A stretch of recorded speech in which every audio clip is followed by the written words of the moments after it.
To be of past के 5वें video में आप सभी का स्वागत है। मैं हूं रतनदीप और इस वीडियो में आज सीखने जा रहे हैं हम लोग कि टू बी ऑफ पास्ट के अंतर्गत डबल इन्फिनिटिव का उपयोग किस तरह किया जाता है। तो इस वीडियो में आज इसी बात की चर्चा होने वाली है। आप लोग इस वीडियो में अंत तक बने रहिए।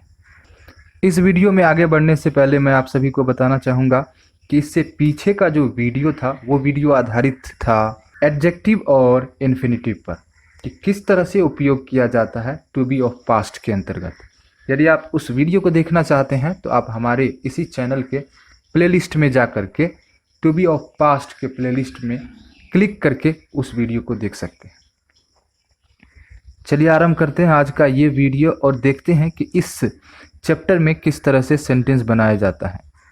आप पहले से ही जानते हैं कि टू बी ऑफ पास्ट के अंतर्गत दो वर्ब आते हैं। जो वर्ब होता है वॉज और वर। इसी वर्ब का उपयोग करते हुए आज इस चैप्टर में हम लोग देखने जा रहे हैं सबसे पहले अफर्मेटिव सेंटेंस किस तरह बनाया जाता है। टू बी ऑफ पास्ट के अंतर्गत जो डबल इन्फिनिटिव है इसके अंतर्गत सबसे पहले हम लोग देखेंगे अफर्मेटिव सेंटेंस। यहाँ पर अफर्मेटिव सेंटेंस बनाने के नियम लिखे गए हैं और नीचे में इसका यहाँ पर फॉर्मूला है। सबसे पहले हम लोग फॉर्मूला को समझेंगे और जैसे ही फॉर्मूला को समझेंगे तो आप नियम को भी समझ जाएंगे। नियम ऊपर में लिखे गए हैं जिन्हें आप देख करके पढ़ सकते हैं। मैं आपकी जानकारी के लिए यहाँ पर फॉर्मूला को समझाना चाहूँगा। फॉर्मूला में सबसे पहले है सब्जेक्ट, उसके बाद वॉज वर, उसके बाद to, go, come, plan, decide. यहाँ पर जितने भी V1 का उपयोग किया गया है टू के बाद, ये स्पेशल V1 है। ऐसे V1 है जिसके बाद एक और V1 का उपयोग किया जाता है। तो यदि आप इस तरह के V1 को पढ़ना चाहते हैं तो आप हमारी वेबसाइट पे पढ़ सकते हैं और उसका लिंक इस वीडियो के डिस्क्रिप्शन में है।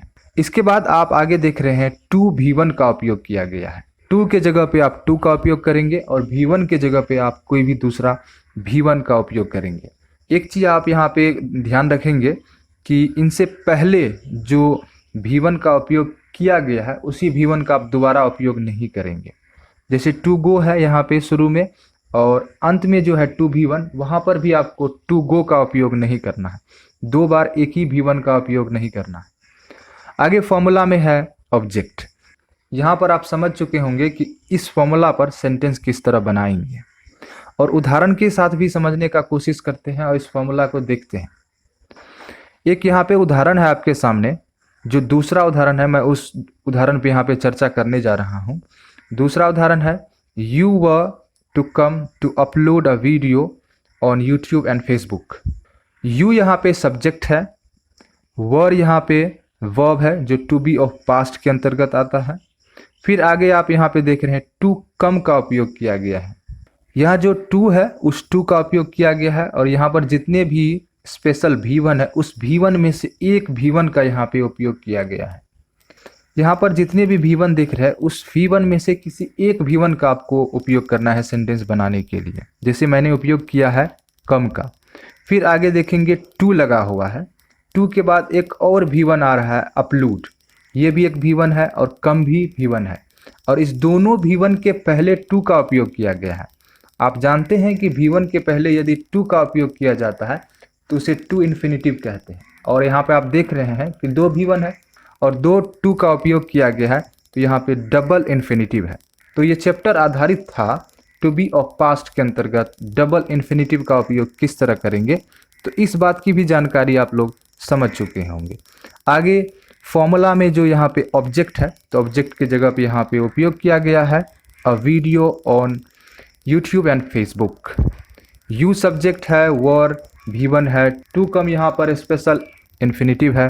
टू अपलोड यहाँ पर जो है इस फॉर्मूला के अंतर्गत जो आता है टू V1 उसके अंतर्गत इसको रखा गया है और अंत में ऑब्जेक्ट है।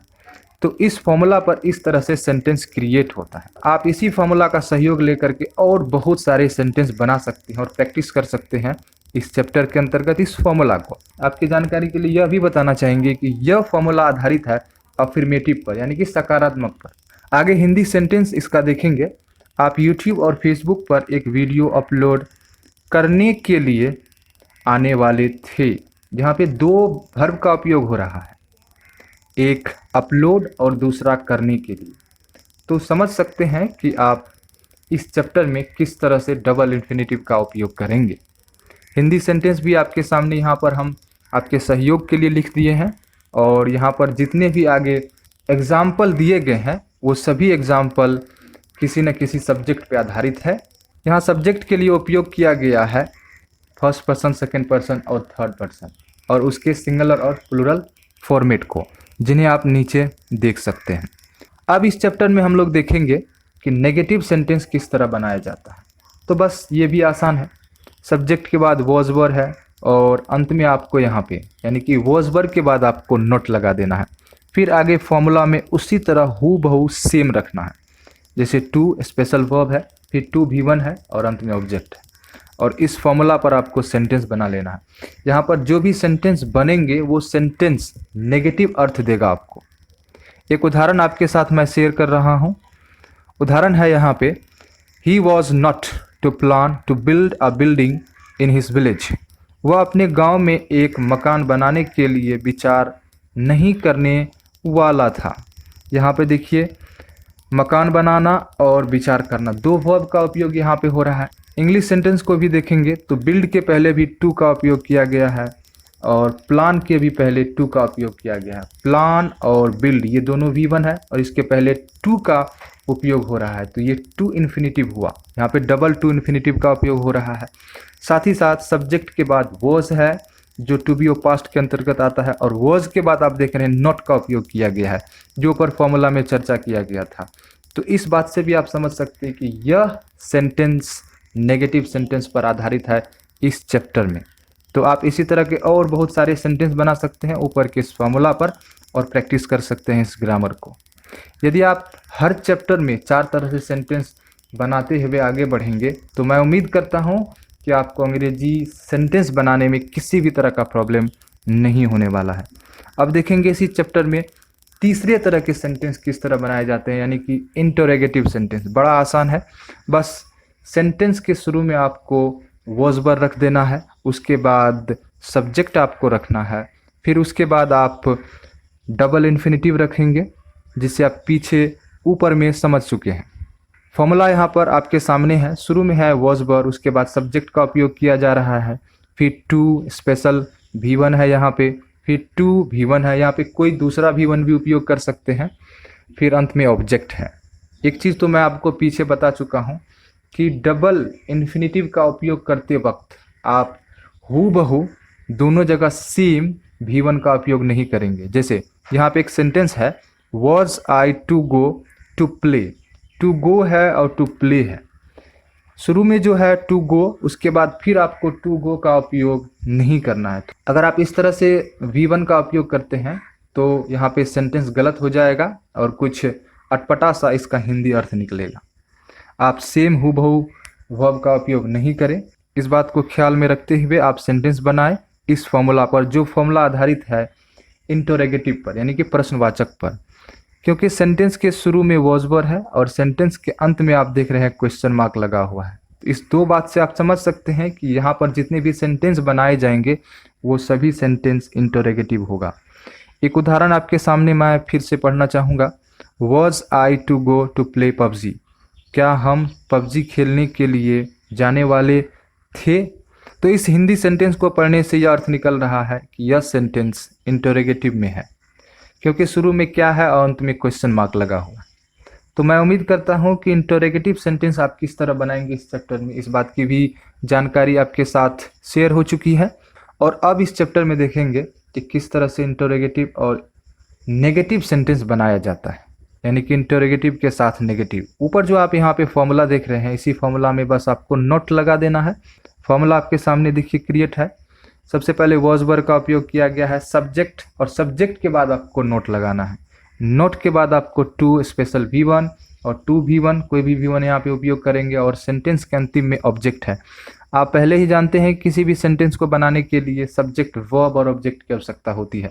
तो इस सेंटेंस में, इस फॉर्मूला में आप देख रहे हैं सब्जेक्ट भी है, वर्ब भी है और ऑब्जेक्ट भी है। तो इस तरह से आप यहाँ पे चौथे तरह का सेंटेंस बना सकते हैं, जो आधारित है टू बी ऑफ पास्ट के अंतर्गत डबल इन्फिनिटिव में इंटरोगेटिव और नेगेटिव पर। यहाँ पे देखेंगे आप एक उदाहरण, इसी चीज़ को समझने के लिए, इस फॉर्मूला को समझने के लिए। सबसे पहला उदाहरण है, was I not to go to play PUBG. ऊपर जो आप इंटरोगेटिव सेंटेंस देखे थे, बस यहाँ पर उसका नेगेटिव बना दिया गया है सब्जेक्ट आई के बाद नॉट जोड़ करके। सब्जेक्ट से पहले शुरू में V1 है, फिर टू गो स्पेशल V1 के अंतर्गत आता है, फिर यहाँ पे टू प्ले जो कोई अदर V1 है। यहाँ पर डबल इन्फिनेटिव का भी उपयोग हो रहा है, अंत में ऑब्जेक्ट पबजी है। इसका हिंदी अर्थ यहाँ पे निकल रहा है, क्या हम पबजी खेलने के लिए जाने वाले नहीं थे। तो क्या भी है और नहीं भी है और क्वेश्चन मार्क भी है इस सेंटेंस में। तो इस तीनों बात को ख्याल में रखते हुए आप समझेंगे कि यह सेंटेंस इंटरोगेटिव नेगेटिव पर आधारित है और पास्ट टाइम में आधारित है। और साथ ही साथ इस चैप्टर में आपको हमने आज जानकारी दिया कि टू बी ऑफ पास्ट के अंतर्गत डबल इन्फिनेटिव का उपयोग किस तरह किया जाता है। साथ ही साथ इसी सेंटेंस को 4 तरह से कैसे बनाएंगे, इस बात की भी चर्चा फॉर्मूला के सहारे हमने इस वीडियो में देने की कोशिश की है। मैं उम्मीद करता हूं कि यह वीडियो आपको काफ़ी इन्फॉर्मेटिव और अच्छा लगा होगा। चलते चलते आप इसी चैनल को सब्सक्राइब कीजिएगा, और यदि आप इसी वीडियो को हमारे फेसबुक पेज पर देख रहे थे तो हमारे पेज को लाइक निश्चित कीजिएगा। इसी जानकारी को यदि आप हमारे वेबसाइट पे पढ़ना चाहते हैं तो उसका लिंक इस वीडियो के डिस्क्रिप्शन में है। और अंत में फ्रेंड्स, यदि आप हमें कंट्रीब्यूट करके सपोर्ट करना चाहते हैं तो आप हमें सपोर्ट कर सकते हैं patreon.com/रतनदीप पर, और उसका भी लिंक इस वीडियो के डिस्क्रिप्शन में है। चलिए मिलेंगे किसी दूसरे इन्फॉर्मेटिव वीडियो में, तब तक आप लोग खुश रहिए, मस्त रहिए और इसी तरह कुछ ना कुछ नया सीखते रहिए। इतना देर अपना बहुमूल्य समय देने के लिए आप सभी का बहुत बहुत धन्यवाद।